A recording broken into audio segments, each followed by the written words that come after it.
Hey everyone, welcome back to GIMME Growth. This lesson is on list building and lead magnets, essentially attracting leads to you. This lesson is useful at every step of your startup's life, but the sooner you get this right, the better off you are. Having a list to market to is every marketer's dream. Why? Because you really can't sell people on the first interaction, but if you get their contact info, you can sell them when they're ready later on. It's all about starting conversations, and most importantly, conversations that matter to our leads. As a result, we get more conversions. So conversations essentially lead to conversions. Thus, it's all about conversations. In order to do this, we want to build a really quick framework to kickstart conversations. In this lesson, we'll 1. Discover the value prop to pitch, 2. Build the magnets around that value prop, 3. Build a simple tracking plan so we can keep score, and 4. Then distribute those magnets across a variety of different channels. The best way to frame what we're talking about is basically turning an apathetic stranger into an interested person or a prospect. And how do we do that? Well, with what else than cheese? You have to find what's in it for them. Again, you have to find what's in it for them.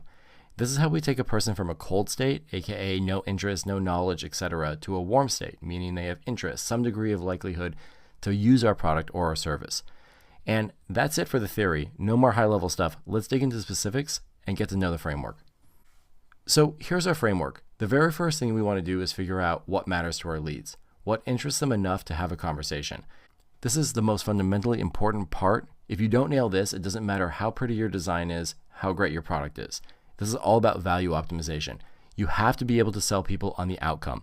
In order to do this and not spend all our time making a bunch of content that people really might not want, we have to take shortcuts. I want to reiterate here too, this presentation is not about content creation. It's about finding the shortcuts of what people care about and then getting that out there so that we can build our list. To work through this concept, initially I'm going to use my company Talkable. Here's a snapshot of our homepage. We used to drive visitors to a demo and we thought, oh, who wouldn't want a demo? But it turned out that nobody really wanted to do a demo with a salesperson. So instead we built a manual. This lead magnet worked really well because people wanted to be educated. And we found that in this manual, one of the things that they paid the most attention to was fraud detection because people really cared about not being defrauded. Let's look at how we built the segments for Talkable. The first step is to map your audience. So what you'll see here is I have 3 different segments of the types of customers that Talkable would want to sell to. We have our up-and-coming well-funded startups, our well-established startups, and our huge IR 500, IR meaning Internet Retail 500. These are like the Gaps and the Victoria's Secrets of the world. Each one of these types of companies has different pain points, and from each one of these pain points, they have different questions they might ask. And as a result, you have an opportunity to create a value prop, aka cheese, to try and get them enticed. So let's look at the well-established startup. Now, a well-established startup is growing so fast that there's a compounding negative effect if they don't have a well-optimized referral program. But they're also very afraid of their referral program being gamed. So their pain point is that if they don't have referrals, they're losing out, but they don't want to be gamed. So their questions are, how do you handle fraud? So the cheese is to give them some sort of a manual or something on how to stop fraud. In this scenario, I would look at how to build sound bites around this. And I would say, how to stop fraud. 7 ways your customers are scamming you today. Here's a free guide. Beat referral fraud with device fingerprinting APIs. And I would come up with different keywords that are relevant. Things that they might be searching for. Referral software, referral program tools, fraud detection, device fingerprinting, etc. This is perfect because I know those customers so well. But what happens if you really don't know your customers?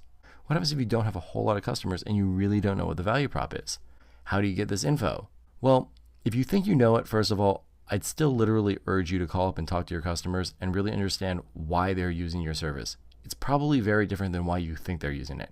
But let's go down the route of saying you don't have a lot of customers. How do you learn this stuff? Well, there's a couple different things you can do using paid media. One is to buy Facebook or LinkedIn or Twitter ads with all the different sound bites that you come up with. And when you come up with these sound bites, you create those as headlines. And when you run these ads, you're really not trying to get customers. You're really just trying to measure the click-through rate to see what are these people most interested in. And as long as your targeting is tight, you know that it's the right audience. Let's say that you don't have enough money to run these ads. Well, cold email is a fantastic way to do this. For example, I worked with one company in batch 12, Avenue, and there's a fantastic blog article about this, how they went from literally $10,000 a month to $100,000 a month because of figuring out who their customer was. And what do? We use cold email to triangulate and figure out what mattered to their customers. Their target market is literally every single company that has more than 10 employees. There's no way that we could afford ads as a startup in order to triangulate and figure out what the right messaging was. But we could scrape a lot of emails, and we did send a lot of emails out, and what we did is we measured open rates for each different segment. So we tagged each different segment that we were trying to attack, and we sent different subject lines, and we figured out what mattered to the most. Then we found the most profitable customers, and then we chased that. So it's a great way to hack your way to figuring out what customers really care about. Now, once you know what your customers care about, you actually have to build your magnets. We all know there's hundreds, if not thousands probably, of types of lead magnets. I would like to simplify that for you and list the types of lead magnets that I think are the most effective in order of the most easy to build to the hardest. So the first one is an email drip, and literally you could build this by the end of this presentation. Say you have traffic coming to your website, you can use a pop-up, you could use a hello bar, whatever it is to prompt the user to enter their email address. And each one of your sound bites could be a different test or a different sample inside that bar or that pop-up to see what they care about. And as soon as enough people subscribe, then you know to develop that content. It's the best way to smoke test whether or not people care about the content you're delivering. The second, of course, are checklists, guides, cheat sheets. And these are very common, and I love these a lot. Usually these are used in B2B. So B2C, this is not as valuable, but you still can come up with things for your customers like recipes if you're a food company, or workout guides if you're a fitness company. There's many different creative ways to do this. The problem here is that you can come up with very crappy cheat sheets and guides and become known for that, and then nobody cares. Also, you might be self-selecting for the wrong types of customers, aka the do-it-yourselfers. So you have to make a measure of whether or not these customers are going to convert or not. The third, which is one of my favorites, are video blog series. Now, Rand Fishkin from Moz does probably the best job ever, but the downside of this is it's very hard to produce good video content. In order to make something look good, professional, and authoritative, you really have to have a production team. The good side is that they're super addictive and very easy to consume, and people love them. As an extension of that, there's online courses. Now, it's my belief that the video production of online courses does not need to be as good as video blogs because there's other supplemental materials, so people are a little bit more forgiving. Yet, the downside is that there's still a lot of time that you have to take in order to invest in building these. But if you have a very simple topic that's very much in demand, an online course is a fantastic way to do it. And there's platforms like Thinkific and Teachable that make it very easy to do this. Ebooks, white papers. These are probably the most popular types of lead magnets on the web, but they're really not my favorite. A, because they take a lot of research and they have to be designed really well. B, I don't really believe that people read through them all the time, so they're really not that useful. And C, you have to create a lot of different ones on every single topic. Good side is that there's lots of great SEO juice and content that comes from them. If you're a B2C site, coupons work fantastically. I know a lot of people don't like the discount, but if people know what your brand does, offering a discount is a fantastic lead magnet. Essentially, a user registration is the same as a B2B lead. Now, lots of brands get stuck in the trap of offering coupons way before people actually know what they're doing. And that's useless because I don't want a coupon to a company I don't know what they do. So you have to make sure that people understand what you do and what the core value prop is before you offer them a coupon. There's experiences and giveaways. Now, these are really exciting. Lots of people like to enter contests. The downside is that most people never win contests, so they don't actually do it. But the downside to you is that if not enough people enter and you have a very high value giveaway, you're going to end up giving that away for not that much. So you have to really make sure that you understand what the unit economics are of a giveaway before you actually enter into it. And lastly, there's tools. Now, tools are probably my favorite. Tools can be used across B2B, B2C. It could be an Excel sheet that you use. It could be a free credit score like what Coryell and Credit Karma do. Now, the problem with these is that they usually require developers in order to build these and make them actually sustainable so that the public wants to use them. Regardless of what kind of lead magnet you pick, there's really 6 qualities that make a good lead magnet. A, it's specific. It's directly targeted to what somebody wants. It's relevant. It's an in-demand topic. It's authoritative. It matters to them. It's valuable. It either saves them time or it gives them more money. It's instant gratification, so the reward centers go off in the brain. It's privy information. It could be considered secret or knowledge that they couldn't get elsewhere. And of course, most importantly, it's free. There's no money exchanged. The third part of this is tracking. Now, I add this in as a third step, not the last step, because you have to plan what you're going to track before you actually track it. Keeping score is super important. When I run lead magnets and list building campaigns, these are the things that I look for. A, the time invested. How much does it take to make the actual magnet? And how much time does it take to actually distro it? What is the cost that's associated? Is there an ad budget? Is there content writers, etc., etc.? How many people see it? The number of leads that I get? How many of them are qualified versus not? And is there sales volume associated with it?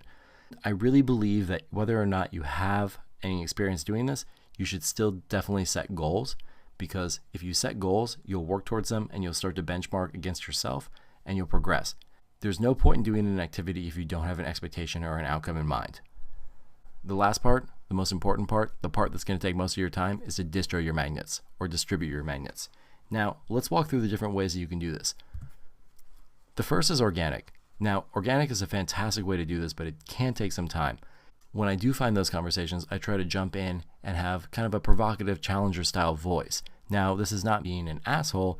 It means being charmingly persistent, asking questions, being a leader in what you're thinking about, having a strong opinion that you can back up. Now, if you're not familiar with how people write these types of ideas in that fashion, you can look at these links, inbound.org, trending content.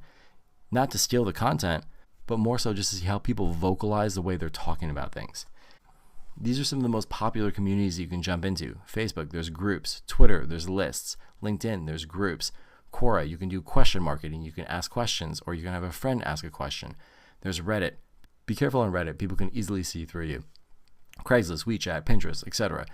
These communities keep coming up, and these are great places to pose yourself and ask questions and jump into conversations that are already happening, or create your own conversation for organic distribution of your lead magnets.